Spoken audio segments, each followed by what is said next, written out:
अनंत कोटि दंडवत सतगुरुदेव को। कल अपना विषय चल रहा था ब्रह्म प्रकाश का। 163 श्लोक हो गए थे कि एक देह के कारण ब्रह्म सत्ता ही सच्चिदानंद अद्वितीय चिद सत्ता ही एक देह के कारण अंतःकरण के कारण जीव कहलाया। प्रतिबिंब उसका आभास पड़ा, ब्रह्म का ही प्रतिबिंब चेतन अंतःकरण में। इस उपाधि में 3 चीजें आती हैं, स्थूल, सूक्ष्म और कारण देह। इस तीनों को मिला के उपाधि कहते हैं। इसमें चेतन का प्रतिबिंब, ब्रह्म सत्ता का प्रतिबिंब जीव कहलाया। उसको चिदाभास, चिद का आभास, ये एक देह के कारण कहलाया। और सारे देह ही किसकी? परमात्मा को साक्षात करने में आवरण बन गई। क्योंकि सूक्ष्म देह के कैसे आवरण बन गई? उस सूक्ष्म देह के कारण, मन बुद्धि के कारण अहम फुरता है, मैं। सूक्ष्म शरीर सो जाता है तो मैं भी सो जाती है, ये वाली जो बोल रही है।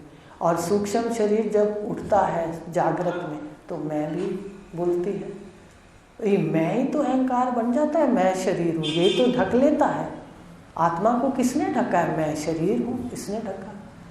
तो देह आवरण बन गई। उसके बाद क्या हुआ? भेद भ्रांतियों के भ्रम भूला, नहीं सका पहचान, दूर से दूर निकट से निकट, ब्रह्म प्रकाश तू जान। 164 श्लोक है कि इस बात को मानना नहीं है कि परमात्मा ब्रह्म है। इस बात को मानना नहीं है कि मैं जो फुरी है ये ब्रह्म का ही आभास है। इसको जानना है। मानने से जान नहीं छूटेगी, जानने से, साक्षात करने से जान छूटेगी। तो कहा जब ये आवरण हो गया मैं पर देहों का कि मैं ये हूँ, तो भ्रांतियां चिपट गई। भेद भ्रांति पड़ गई सबसे पहले कि जब मैं शरीर हूं तो परमात्मा मुझसे दूर है। सबसे पहली भ्रांति कौन सी पड़ गई? ईश्वर अलग है और मैं अलग। ईश्वर से ही तो ब्रह्मा विष्णु महेश हुए। अव्यक्त से अव्यक्त वाले चेतन को ही तो ईश्वर कहते हैं। ईश्वर के बाद ईश्वर से प्रकट हुए ब्रह्मा विष्णु महेश, फिर सारी सृष्टि। तो कहा कि सबसे पहली भ्रांति पड़ गई कि मैं परमात्मा से अलग हूँ। फिर जीव ईश्वर की भ्रांति पड़ी। फिर जीवों की आपस में भेद की भ्रांति पड़ गई। अपने ब्रह्म स्वरूप को ना जाना तो जीव जीव में भेद। ईश्वर और ब्रह्म में, ईश्वर और जीव में भेद पहला। दूसरा, ब्रह्म का साथ नहीं कहा, ईश्वर के साथ पढ़ा। ईश्वर जीव का भेद। फिर जीव और जीव का भेद। 3 हो गए, 2 हो गए। अब जीव और जीव का भेद। फिर जीव और जड़ का भेद, जीव का जड़ से भेद, 3 हो गए। फिर जड़ से जड़ का भेद, 4 हो गए। फिर जड़ से ईश्वर का भेद, 5 हो गए। तो 5 प्रकार की भ्रांतियाँ, 5 ही हैं मेरे ख्याल से। 5 प्रकार की भ्रांतियाँ ये हो गई, भ्रम हो गए। और अपने एक को नहीं पहचान सका। इसने सारी खानियों के कपड़ों को ही देखता रहा, कपड़ों को ही देखता रहा। उद्भिज खानी, स्वेदज खानी, अंडज खानी, मनुष्य, जरायुज खानी। आकारों में फंस गया। आकारों में आधार को नहीं देखा। जो चेतन है, जिससे आकार चल रहे हैं, जिससे आकार गतिशील है, उसको नहीं देखा। बस आकारों को देखता गया। आकारों में भेद है, आधार तो एक है। लेकिन एक को ना जानने से पहचान ना सका। दूर देखो, सामने होते हुए भी हमने चेतन सत्ता को पहचाना नहीं, अपने अमर अजर होते हुए भी हमने अपने आप को नहीं पहचाना और कहते रहे मरूंगा। तो आज हमें समझ आ गई कि आधार का की एकता है। आधार को ना देखा, आकार को देखा तो भेद पड़ गए, सारे भ्रांतियां हो गई, भ्रम हो गए। और जो दूर से दूर, निकट से निकट, दूर से दूर, दूर से दूर देखने के लिए आपको बताया था कि यहाँ आप जाओ, सारा सामने देखो, जितना दृश्य है पृथ्वी का, पृथ्वी जल पे खड़ी है, ठीक है, जल अग्नि पे, अग्नि वायु पे, वायु आकाश, और आकाश माया, आकाश से परे व्योमातीतम। पढ़ते हो? व्योमातीतम, जो इस आकाश से भी परे, सामने आँख खोल के बैठे हैं तो परे कैसे है, दूर कैसे है? ऐसे दूर जैसे आकाश, पृथ्वी, जल, अग्नि, वायु, आकाश से परे परमात्मा। ठीक है, बताया था, 2 उदाहरण दिए थे कि जो इस आकाश से परे है वही इधर हृदय में है। अगर ये जान लिया फिर तो बात है। आकाश से परे भी तू है और स्पष्ट रूप से देखना है तो सारी सृष्टि का लय कर दो। आप सारी ब्रह्मांड के लय को जानने वाले हो, देखने वाले हो। तो दूर से दूर भी कौन है? प्रकाशक, आत्मा।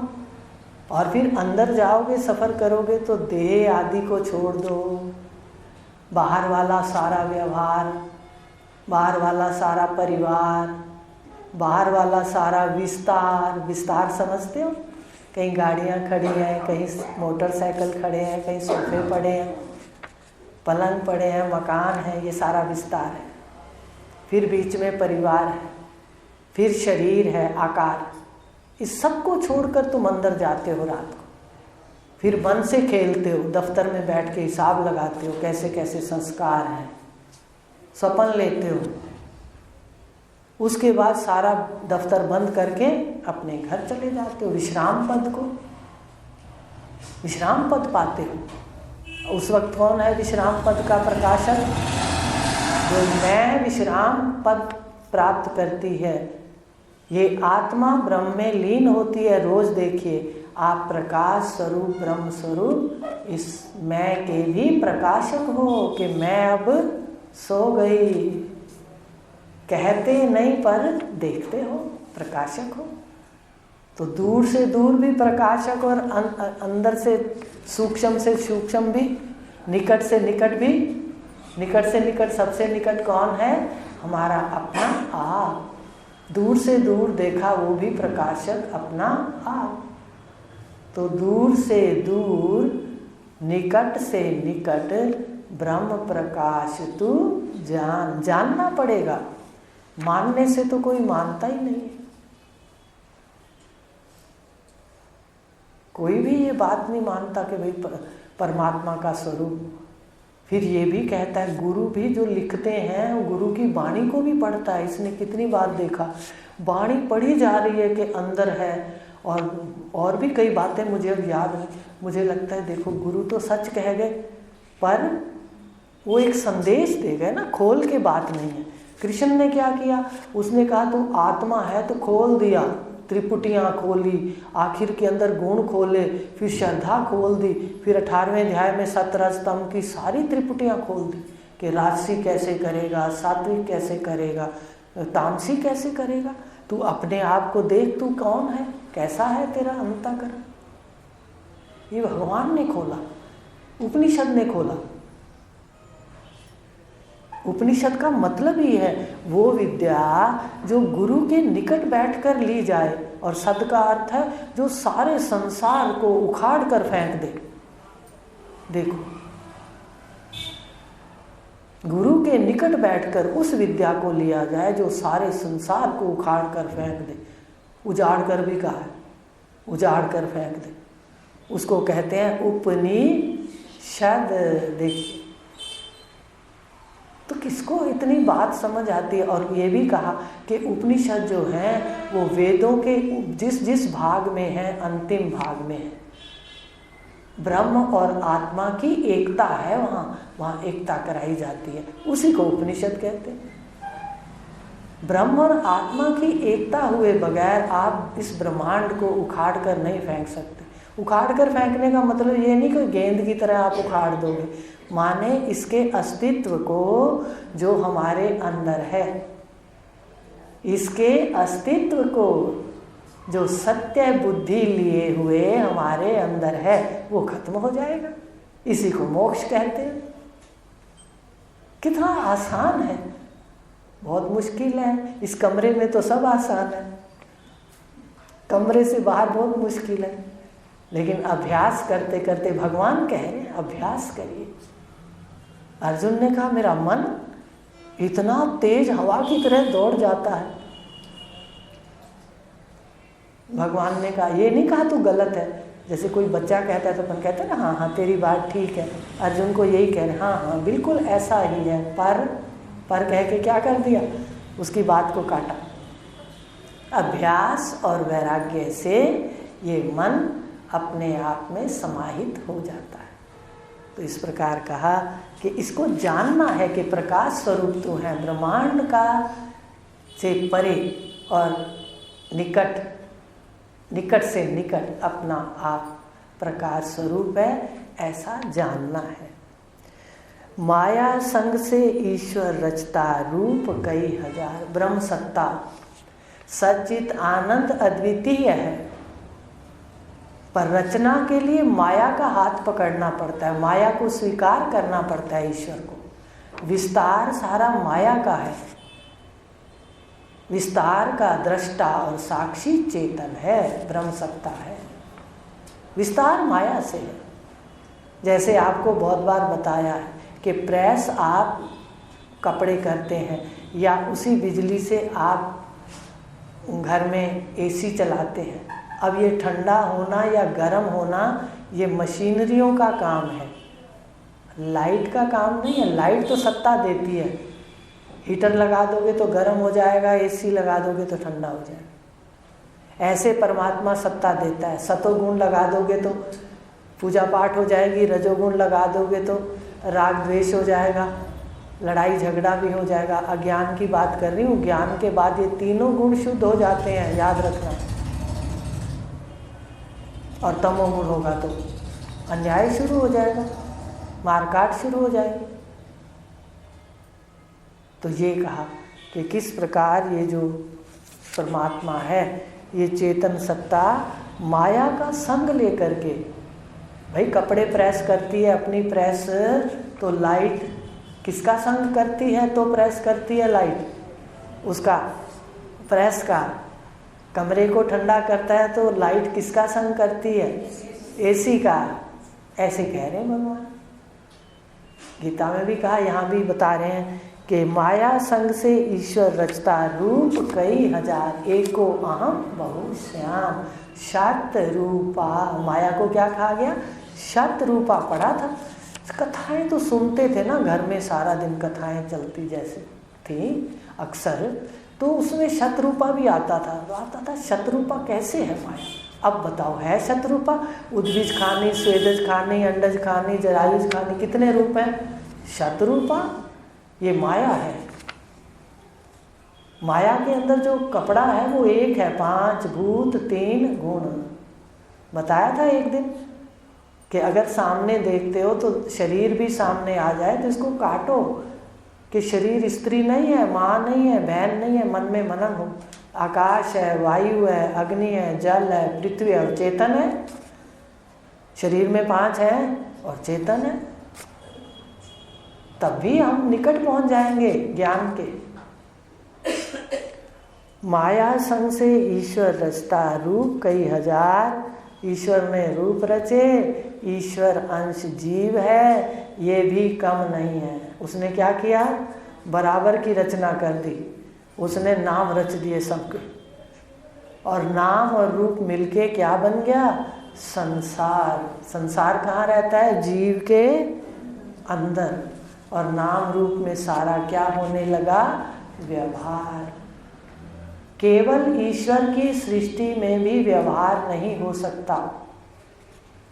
सुचारू रूप से व्यवहार नाम रखने पर ही होगा। ईश्वर की सृष्टि में इतने मनुष्य बना दिए, आप अपने रिश्तों में भी नाम रखते हो, पति, पुत्र, पत्नी। व्यवहार के अंदर ये बहुत जरूरी है। मनन करना बिना नाम के व्यवहार। अगर बिना नाम हो तो सास को कैसे बुलाओगे, बहू को कैसे बुलाओगे? करके देखना आज जाके कि ईश्वर की सृष्टि रूप है तो जीव की सृष्टि नाम है। पूरा का पूरा दोनों का महत्व है व्यवहार के अंदर। तो नाम रूप क्या है? व्यवहार है। इसलिए कई बार आपको हंसी मजाक में कहते हैं कि ये सृष्टि ईश्वर की और जीव की साझेदारी है, पार्टनरशिप है। यहाँ पर किस किस की? ईश्वर की और जीव की साझेदारी है। अगर नाम हटा दीजिए तो भी व्यवहार नहीं। आज जाके देखना, आप कोई नाम ना लो, ऐसे व्यवहार होता है। आप पति को बुलाओ क्या कहोगे, पत्नी को बुलाओ क्या कहोगे? ठीक है, कोई भी व्यवहार बिना नाम के नहीं हो सकता। और आपस में जो भी नाम रखते हैं तो व्यवहार बड़ा सुचारू होता है। कोई कहता है किसको बुलाया है, कहते आपको नहीं बुलाया, सामने उसको रीता, मीता, सीता, गीता नाम लेते हैं, उसको बुलाया। तो व्यवहार सिर्फ नाम से ही होता है। रूप पर नाम की रचना जीव ने की। और देखो, ईश्वर और जीव एक ही स्वरूप है दोनों का। ध्यान से देखो, उपाधि का अंतर है, किसी दिन समझाएंगे। समझाया तो बहुत बार है। तो रात को देखो, आप भी सृष्टि रचते हो, बाहर भी सृष्टि रचते हो। उसने लकड़ी रच दी, आपने पता नहीं कितने सुंदर दरवाजे और कितना कितना रच दिया फर्नीचर। देखो, उसने एक जल रचा, आपने पता नहीं क्या क्या बना दिया जल का, बनाया।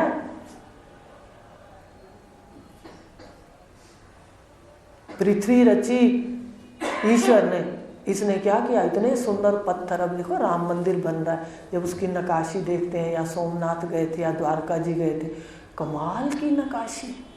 हैरानी होती है कि ऐसे कब कैसे बैठ के इतना किया गया। द्वारका जी में तो बहुत पहले हुआ। तो जीव भी ईश्वर का अंश है। और रात को भी सपन लेते हो, वो सृष्टि रचता है, आप भी सृष्टि रचते हो। तो देखो ना ध्यान से, रच के सृष्टि फिर असंग बैठे रहते हो साक्षी रूप से। साक्षी भी आप हो, सृष्टि भी आप हो, कह दूं तो बाहर ईश्वर के लिए अगर कह देंगे आप ही वो सृष्टि है, आप ही वो साक्षी है, तो गले नहीं उतरता किसी के। रात को खुद करता है वही का वही काम करते हो, रचते भी हो सृष्टि में कौन होता है? कल ये पूछूंगी, आज का घर का काम है। सृष्टि में कौन होता है, सृष्टि का दृष्टा कौन होता है, फिर कल इस पर मनन कर लेंगे, याद दिला देना। ठीक है, आज इतना ही लेंगे। माया संग से ईश्वर रचता समझ आ गया। कई रूप हजार रच लेता है और फिर जीव इसमें नाम रचता है उस रूपों पर। और ये व्यवहार के लिए दोनों ही आवश्यक है। कल आगे लेंगे 166 श्लोक इसी देह के अंतःकरण में। अब रूप रच लिए, अब जो अंदर की मशीनरी रची उसकी विशेषता देखेंगे कल। ओम पूर्णमदा